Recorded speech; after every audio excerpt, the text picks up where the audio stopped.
Arcelia, I want a divorce. Don't cry, don't beg, there's no turning back. From now on, talk only to my lawyer. After all, you are always too mediocre for important matters. The coldness in his voice cut like a knife. A whirlwind of emotions mixed in my chest as I headed to his lawyer's office. As I entered, the great Jack Thompson looked up from the documents.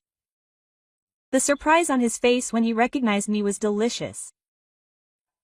Yes, I am the wife, I murmured, watching the color drain from his face.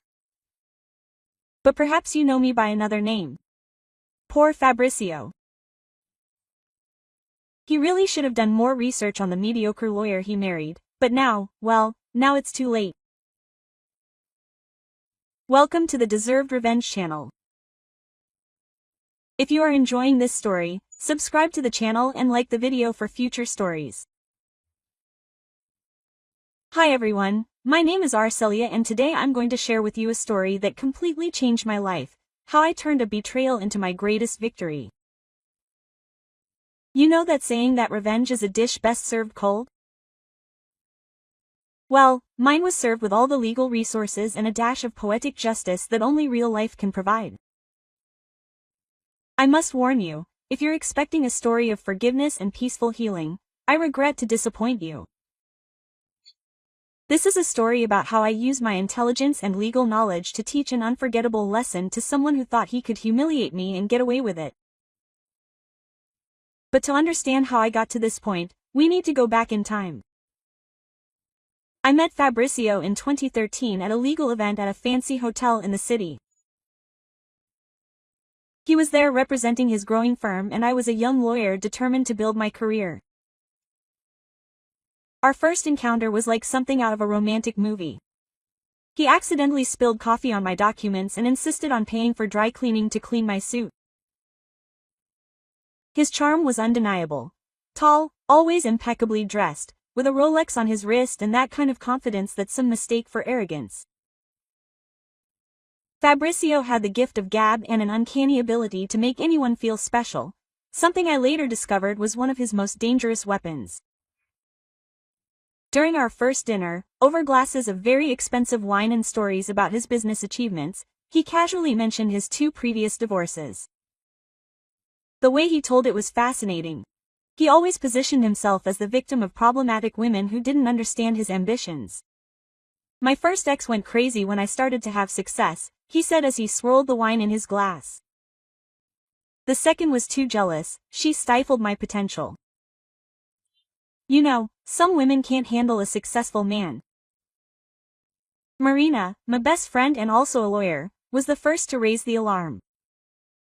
We were having lunch when she plucked up the courage to speak up.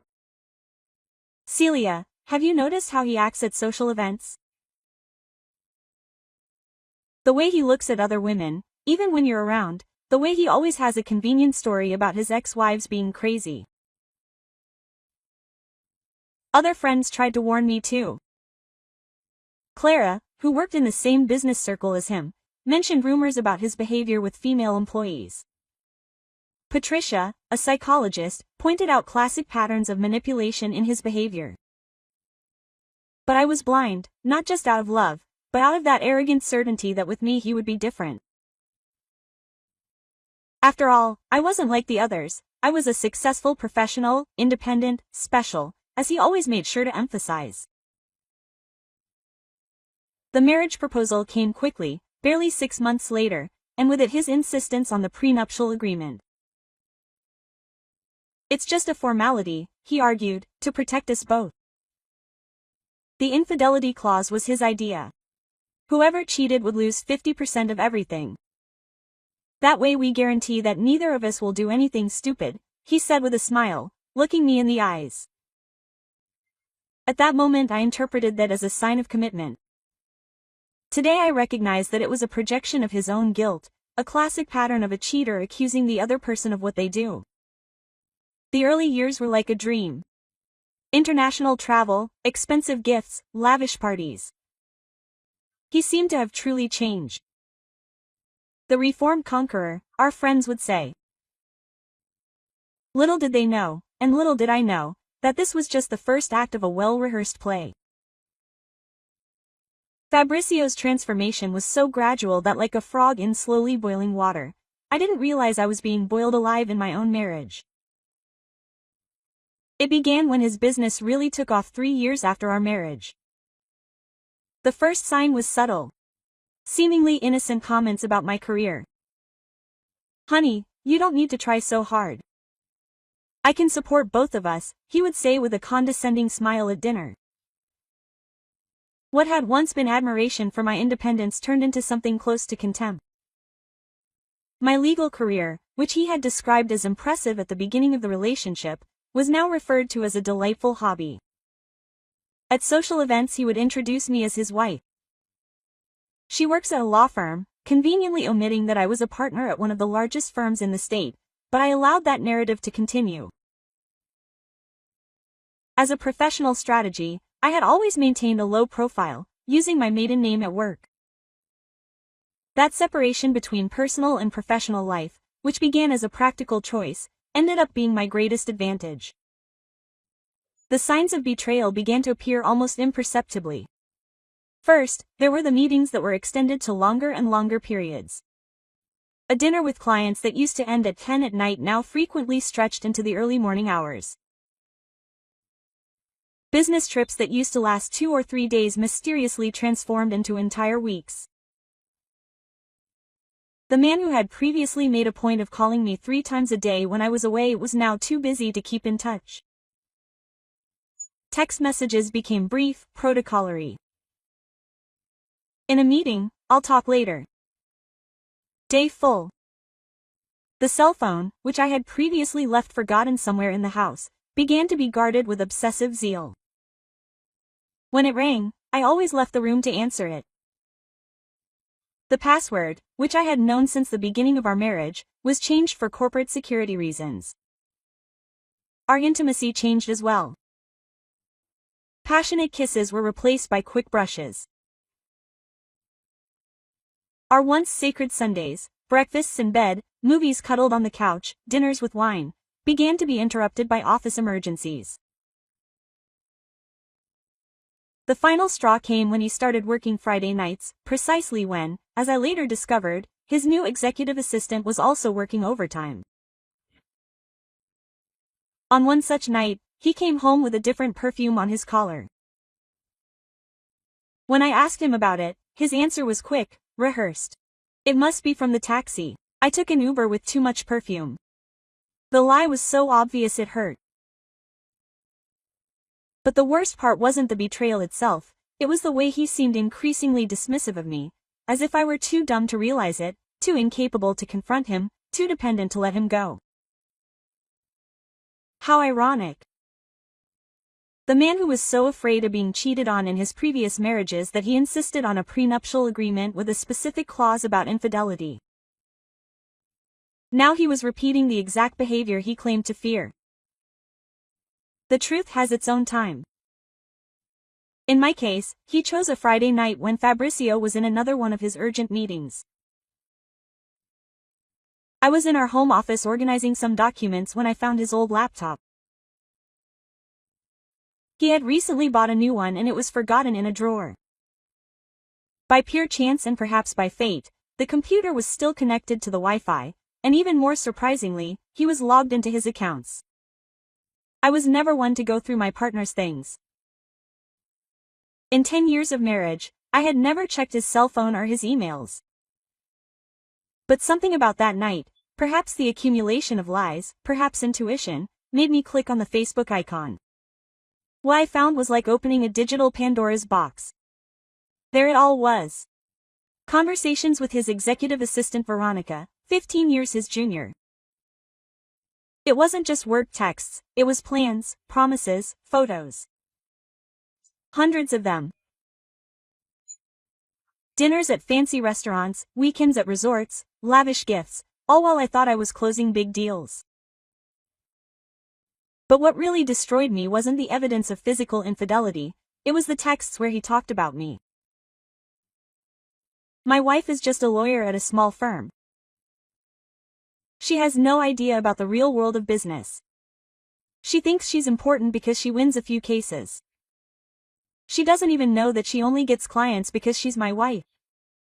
I can't stand pretending to care about her work anymore. It's so basic.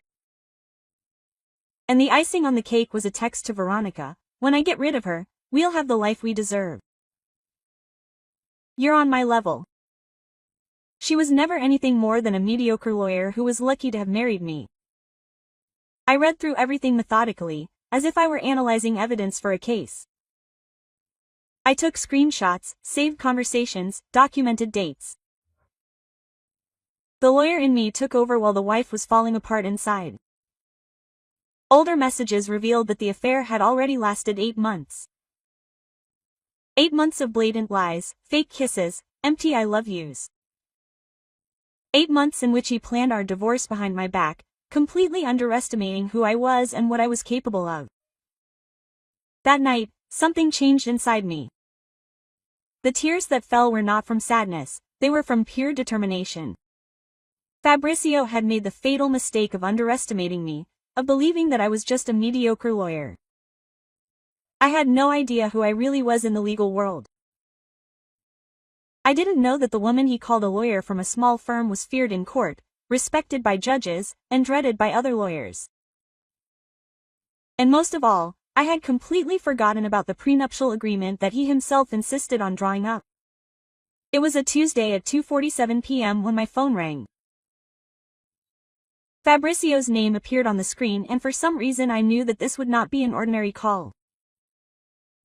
Arcelia, her voice sounded different, cold, calculating, almost satisfied. We need to talk. Is there a problem, Fabrizio? Not really. For the first time in a long time, everything is perfectly clear to me. He paused dramatically. I want a divorce. My heart raced, but not from pain, but from anticipation.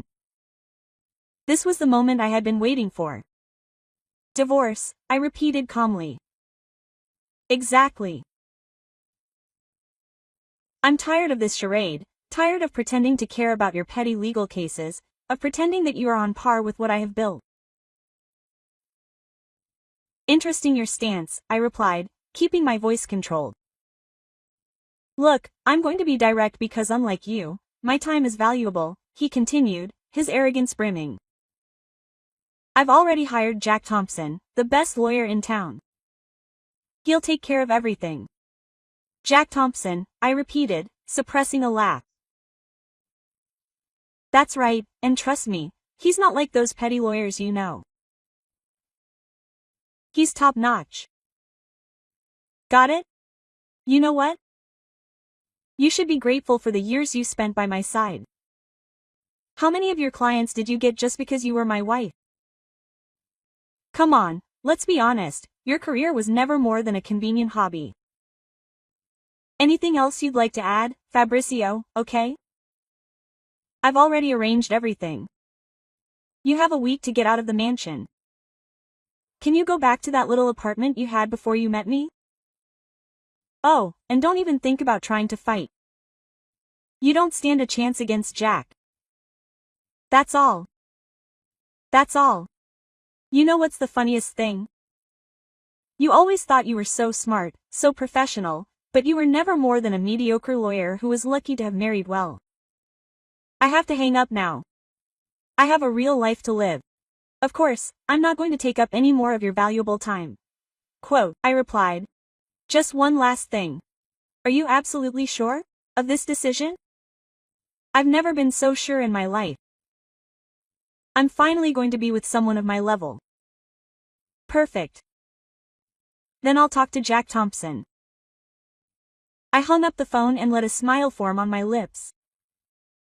Fabrizio was so busy savoring his moment of supposed superiority that he didn't notice the almost smug tone in my voice. This arrogant man had no idea that he had just set off the first domino to his own destruction. Jackie Thompson, the same checkmate I had humiliated in 3 major cases last year. Oh, this would be even more delicious than I imagined. The next morning I prepared myself with special care. I chose my black channel suit, the one I wear for important cases, a pair of red Labans, and my Cartier watch, a gift I gave myself after winning my first $1 million case. If Fabrizio thought I was a mediocre lawyer, it was time to show exactly who I was. Jack Thompson's office occupied the top floor of one of the most prestigious buildings in the city. His secretary, Amanda, almost dropped her coffee when she saw me. She read my name. Dr. Arcelia Andrade, I have an appointment scheduled. Her eyes widened. Dr. Andrade, the same as, exactly. I smiled softly. Dr. Thompson is waiting for me. As I placed the internal call, I noticed her hands shaking slightly. Jack had lost 3 major cases to me in the past year and his entire team knew it. You can come in, Dr. Andrade, she murmured, still pale. Jack's back was to the door when I entered, looking out the picture window. Typical, I thought, trying to create a scene of power. Mr. Thompson, I knocked softly. As she turned, I savored every microsecond of her changing expression. First came the automatic smile of someone greeting a client, then recognition, followed by shock, and finally sheer terror. Dr. Andrade stammered, her pose as a powerful lawyer completely destroyed. Quote. Are you Mr. Fabrizio's wife? Surprised? I asked, sitting down without waiting for an invitation. I imagine my husband described me somewhat differently. Jack loosened his tie, visibly uncomfortable. He mentioned that his wife worked in law, but he failed to mention that she was the same lawyer who had destroyed his defense in the Mendez case or who was responsible for his biggest defeat in court last year. I smiled as I opened my folder. Curious as ever, he downplayed my professional accomplishments. I began arranging documents on his desk, the prenuptial agreement, screenshots of conversations, photos, hotel receipts, all meticulously organized and documented. Quote. You know, Jack continued as he examined the documents with growing horror. They're a fascinating thing about narcissists. They're so busy thinking they're smarter than everyone else, they often trip over their own arrogance. Jack picked up the prenuptial agreement with shaking hands, his eyes widening to read the infidelity clause. And this is exactly what he's thinking. The clause that Fabrizio insisted on including, so worried that I might cheat on him. Ironic, isn't it? Doctora began, her face now completely pale. I didn't know. He never mentioned it. Of course he didn't. Just like he didn't mention that his mediocre lawyer of a wife is actually one of the most respected professionals in the state. Tell me, Jack, how do you plan to defend this case? Jack spent the next few minutes in absolute silence, studying each document as if desperately searching for a loophole, a way out. But there was none. Every piece of evidence was there, irrefutable, devastating. Dr. Andrade finally spoke, her voice almost a whisper. This is extremely compromising. How great that matches up, I smiled as I pulled another folder from my bag, because I haven't shown him the most interesting evidence yet. I slid across the table photos of Fabrizio using corporate cards to give to his mistress, emails showing that he had put her on the company payroll in a phantom position, and suspicious deposits into offshoring accounts as a corporate lawyer. I continued calmly. It would be a shame if these tax irregularities came to light during the divorce proceedings, wouldn't it? Jack slumped heavily in his chair and he assured me that it would be a simple case. Of course he did. Fabrizio always underestimated my abilities. A mistake that you, Jack, know better than to make. Jack took a handkerchief from his pocket and wiped his sweaty brow. I need to be honest with you. I can't continue with this case. Why? The best lawyer in town is afraid to take on a mediocre lawyer. I provoked him by quoting Fabrizio's words. Ma'am, Doctor, he quickly corrected himself. We both know that there is nothing mediocre about your career. In fact, he hesitated. After the Mendez case, several firms have an unofficial policy of avoiding litigation against you. That was music to my ears, but I kept my expression neutral. Interesting. And what do you plan to do now? I'm going to call your husband, Mr. Fabrizio today. I can't represent him in this case. It would be unethical. Unethical, either I raised an eyebrow or simply professional suicide. Jack swallowed. We both got up, gathering only what was necessary and leaving with him enough copies to torment his professional conscience. It's been a pleasure, Jack. Oh, and don't worry, when the other lawyers in town ask you why you dropped the case, you can tell the truth. It'll make a great story for the Bar Association cocktail parties. As I left his office, my cell phone vibrated. It was a text from Fabrizio. Star, what did you do? Jack just called me saying he's dropping the case. Are you going to regret this, asterisk? I smiled as I typed out a short response. Asterisk, first rule of law, war. My dear, know your enemy. Asterisk.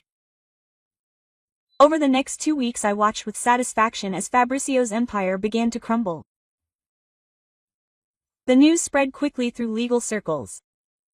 No respectable lawyer wanted to take his case. It was a rainy morning when he appeared at my door, no longer the arrogant businessman he had always been. His Armani suit was wrinkled, the Rolex conspicuously absent from his wrist. We need to talk, he said, practically pleading. Funny, I replied, glancing at my watch. I thought we could only communicate through lawyers. Oh, that's right. You can't find any, can you? What are you telling them? He grumbled, coming in when I allowed him. First Heike, then Martinez, now even Peterson refused to see me. I calmly poured myself a cup of coffee, savoring his desperation as if it were a fine wine. I have absolutely nothing, but you know how our legal profession is. People talk. You're ruining my life. And he shouted, slamming his fist on the table. Oh, my dear, I corrected him gently, unruffled. You ruined your own life when you decided I was just a mediocre lawyer you could throw away. How's Veronica, by the way? The blood drained from his face. What do you know about your lovely assistant? Everything, the gifts, the trips, the plans for your bright future, even that adorable part where you say you'll finally have someone who's your equal. You messed up my computer. You didn't have to. You forgot to log out of your old laptop, love me. I took a sip of coffee, but don't worry about Veronica. I heard she quit when she found out about the prenup. Apparently the prospect of a broke boyfriend wasn't so appealing. We can negotiate that deal, his voice tried, almost pleading now.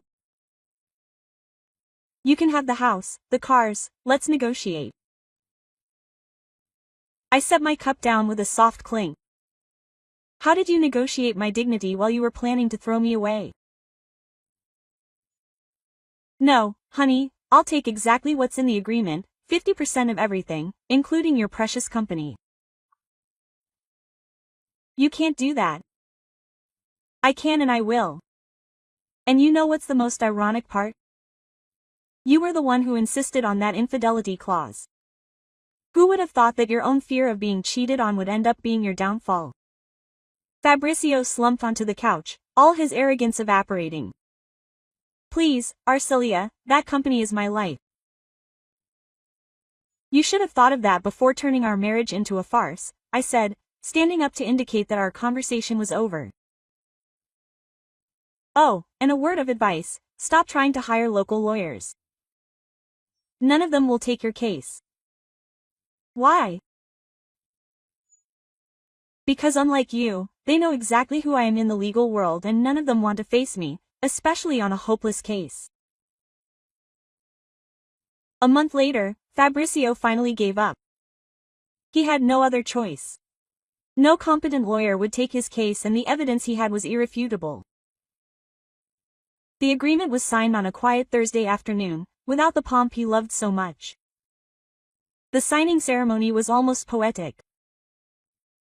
He, sitting across the table, seemed to have aged years in a few weeks. His Italian suit was now too big for him, as if his body had shrunk along with his ego.